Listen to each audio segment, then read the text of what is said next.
नमस्कार मंडळी, पुन्हा एकदा स्वागत आहे आपल्या एका नव्या व्हिडिओमध्ये. थंबनेल टायटलवरून आपल्याला समजलंच असेल की आजचा व्हिडिओ होणार आहे स्पेशल व्हिडिओ. तो म्हणजे जळगाव ते पुणे आपल्या फ्लाईट जर्नीचा व्हिडिओ असणार आहे. सध्या मी आहे जळगाव रेल्वे स्टेशनच्या समोर. आपण बघताय आता इथून आहे ना, या रिक्षा वगैरे आहेत इथं. तर रिक्षाने जायचं आहे आपल्याला एअरपोर्टला. एअरपोर्ट इथून जवळजवळ 9.25 किलोमीटर आहे. तर 9.25 किलोमीटर आता कसं जायचं काय जायचं काहीच माहिती नाही. आता विचारूयात किती घेतात. साधारणतः 150 ते 200 रुपये घेतले तर ठीक आहे, कारण की 9-10 किलोमीटरला तेवढं ठीक आहे. आता बघूयात, मी तुम्हाला सांगतो. कारण की इथून व्हिडिओ सुरू करण्याचं कारण तेच की दुसरं ऑप्शन आहे का नाही हे मला माहीत नाही. त्यामुळे आता जे काय होईल हे आपल्यासमोर आहे. तर चला मग. हां, एकच 250 रुपये 200. दादा तिकडून खाली यावं लागते. 10 किलोमीटर आणि तिकडून 10 किलोमीटर आहे.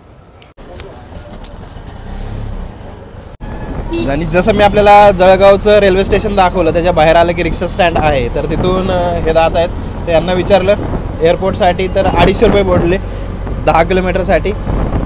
200 रुपये बरोबर होतं, पण त्यांचं पण म्हणणं बरोबर आहे की रिटर्न यायला त्यांना भाडं भेटत नाही त्या हिशोबाने. मग 250 बरोबर आहे. तर 250मध्ये डील डन झाली आपली.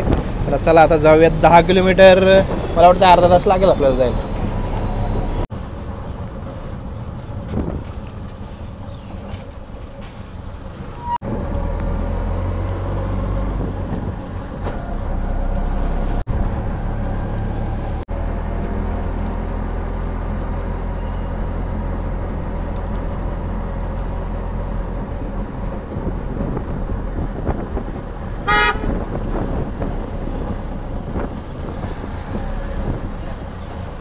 आता जे काय आपण बघताय हे आहे जळगाव एअरपोर्ट. आत्ताच आपण बघितलं रिक्षाने आपण इथं आलो.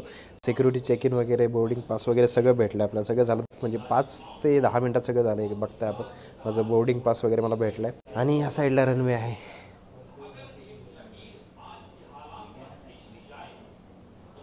आणि हे सर्व सिटिंग एरिया आपण बघताय.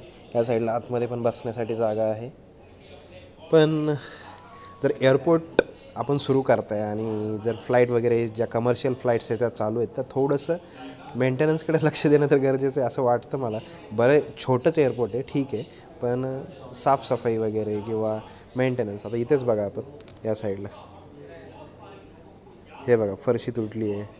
ह्या जुन्या एकदम याला गंज लागलेल्या आहे. सगळ्या खुर्च्या आहेत. या साईडला हा दरवाजा ओपन आहे. इथं या साईडला अजून आपण बटन वगैरे काहीच लावलेलं नाही. आणि हे बोर्डिंग गेट आहे. काहीच नाही आहे. जस्ट आपण धरून चाला की म्हणजे 2 BHK फ्लॅट्स 3-4 फ्लॅट्स असतील ना, एवढाच हा एरिया आहे. आणि म्हणजे बाहेर पण मला काही जास्त दाखवता नाही आलं. मी फोटो वगैरे आपल्याला दाखवेल, पण एवढंच आहे. आणि जस्ट ही जी भिंत त्याच्या पाठीमागच्या साईडला फ्लाय 91चं काउंटर आहे. तिथून बोर्डिंग पास घेतला आणि त्याच्यानंतर तिथंच सिक्युरिटी चेक इन झालं या साईडला. आता हे बाबा उठलेत ना, ते समोरच्या साईडला, या साईडला सिक्युरिटी चेक इन आहे. इकडून आणि इकडं वॉशरूम आहेत. आणि इकडं आतमधल्या साईडला बसायला. आणि मी त्या साईडला बाहेर बसलो होतो इथे.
पुढे थांबायची इकडे इथंच.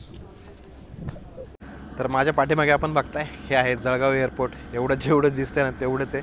आणि फ्लाय 91ची फ्लाईट मी आपल्याला दाखवली, या रनवेवरून आली. आता फ्युल भरण्यासाठी या साईडला गेलेली आहे. इथं आपल्याला टेल दिसतंय फ्लाईटचं. आणि आपली जी आजची फ्लाईट असणार आहे ना, ती असणार आहे फ्लाय 91ची ATR 72-600, इंडियाज न्यू एअरलाइन्स. सगळ्यात लेटेस्टवाली एअरलाईन्स आहे आणि त्याच्यामध्ये आज आपल्याला प्रवास करायची संधी मिळणार आहे. एक नंबर मजा येणार. आता बघितलं ना फ्लाईट एक नंबर वाटली. काय जबरदस्त दिसते बघा. Fly 91 Bharat bound India's newest airline. Cockpit बघताय आपण. जबरदस्त. तर चला बोर्डिंग चालू झाली आपली आता मागच्या साईडनी. थँक्यू. चला Ganpati Bappa Morya, Mangalmurti Morya. Hello. Hello, namaskar, welcome aboard. Hello ma'am. Please seat कुठे. बॅग ठेवली आपली. फायनली आपण आपल्या सीटवर आलेलो आहे आणि सीट एकदम जाम कम्फर्टेबल आहे. सगळ्यात पहिल्यांदा आपण ATR 72मध्ये ट्रॅव्हल करतो आहे, ते पण फ्लाय 91च्या.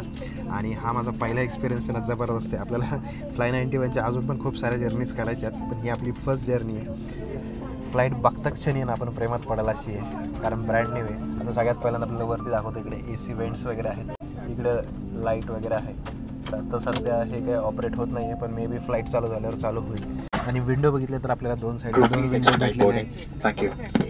लेग स्पेस बघितलं, लेग स्पेस पण मस्त आहे. आरामात आपण पाय ठेवू शकतो. इथे हँडरेस्ट वगैरे आहे प्रॉपर. आणि अजून काय काय गोष्टी आहेत आता दाखवतो मी सगळं आपल्याला. ट्रे बघताय, ट्रे एकदम फर्म आहे. फ्लाय 91चं अजून एक इनिशिएटिव्ह आपण बघताय. भारत बाउंडच्या अंतर्गत त्यांनी सुरू केलेलं हे एक नवीन इनिशिएटिव्ह आहे, ज्याच्यामध्ये आपल्याला एक कॉमिक्स बुक भेटते, जे आपल्या 90sमध्ये किंवा 80sमध्ये आपण जे पुस्तकं वाचायचो. इथं आपण बघता अकबर बिलबरच्या गोष्टी किंवा अजून रामचरित्र वगैरे अशा भरपूर सारे कॉमिक्स आहेत त्यांचे. आपण हे सुद्धा वाचू शकता. आपल्या 90sमधल्या 80sमधल्या आठवणी जाग्या करू शकता. तर खूप चांगलं इनिशिएटिव्ह आहे त्यांचं. आणि याच्याबरोबरच आपल्याला इथं त्यांचं मेन्यू कार्ड आहे, याच्यामध्ये कॉफी वगैरे, nuts, ready to eat food, जी प्राईस वगैरे इथं सर्व दिलेलं आहे, ते आपण इथं ऑर्डर करू शकतो.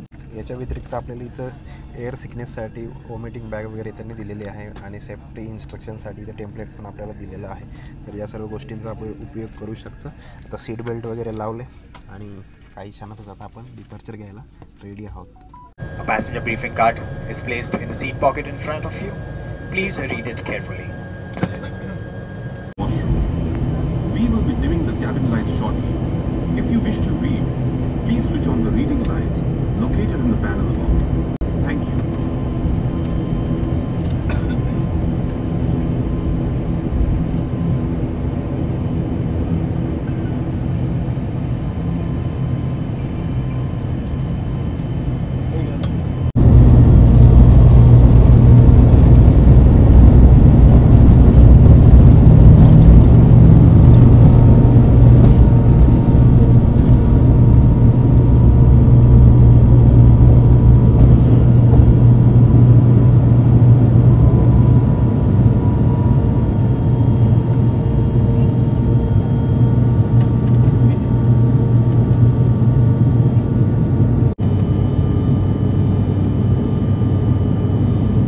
आपला फ्लाईंग टाईम होता 2:10 आणि आपण फ्लाय केलं आहे 2:30 वाजता, म्हणजे 20 मिनटं लेट झालो.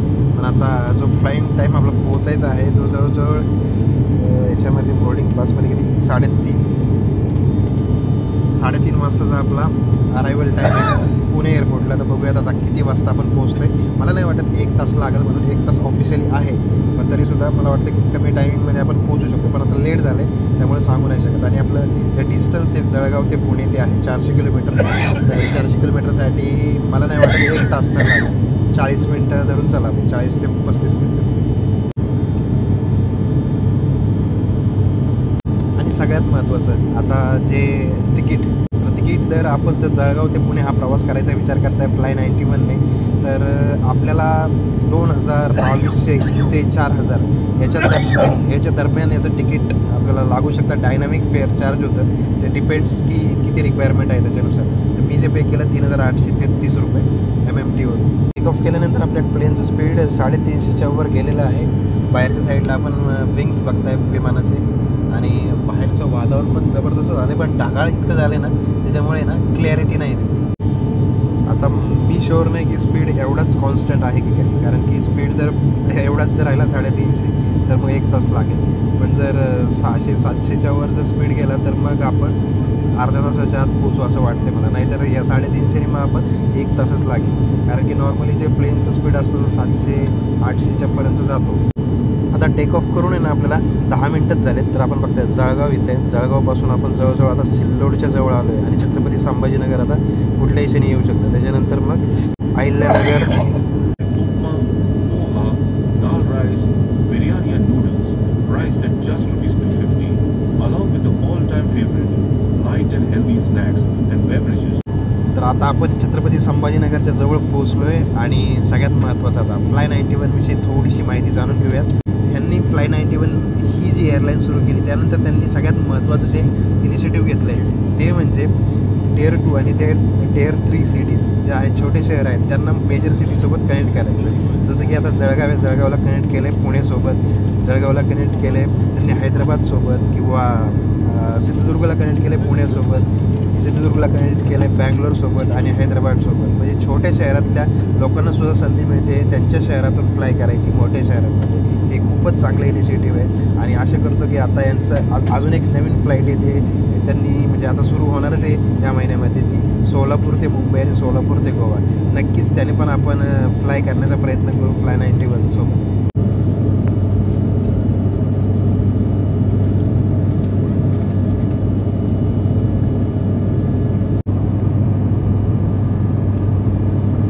तर आपण आता मागच्या साईडला बघताय हे आहे केटरिंग सर्व्हिसेस. जसं मी आपल्याला हे मेनू कार्ड दाखवलं होतं तर ते घेऊन आलेत आता या साईडला.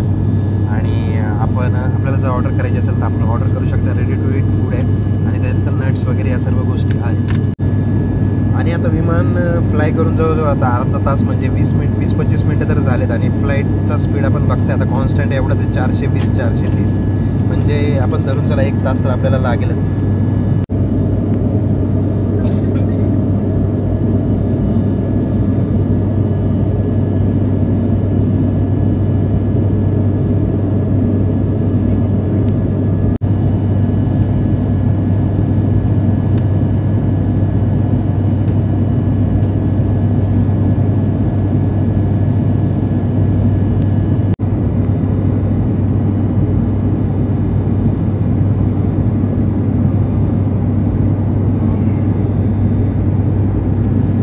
फ्लाईटने टेक ऑफ करून जवळजवळ अर्ध्या तासाच्या वर झाला आहे. आता 3:08 झालेत. आपण पोहोचलो अहिल्यानगरला आणि काही वेळातच आता आपण लँड करणार आहोत पुणे एअरपोर्टला.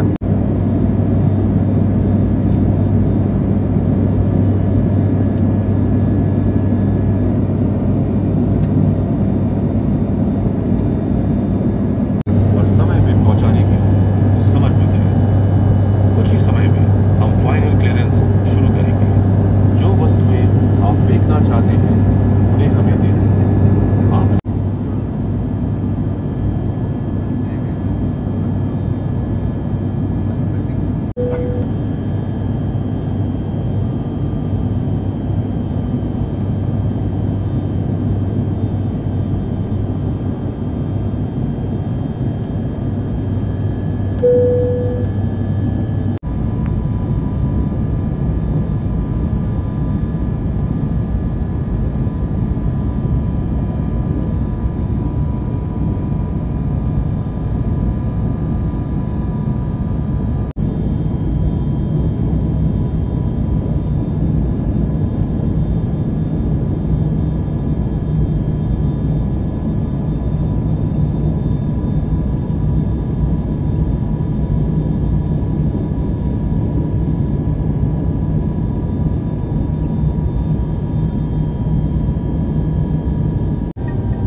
आपका शुक्रिया अदा करते हैं। उम्मीद करते हैं कि आप हमें दोबारा आपकी सेवा करने का मौका ज़रूर देंगे।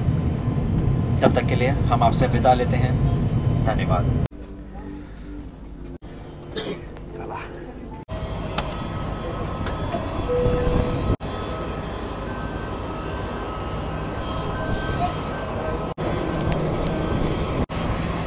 इंडिगोची फ्लाईट समोर बघताय, पुढे स्पाइस जेट आणि एअर इंडिया एक्सप्रेस टेक ऑफसाठी चाललेत। चला आता जाऊयात बाहेर।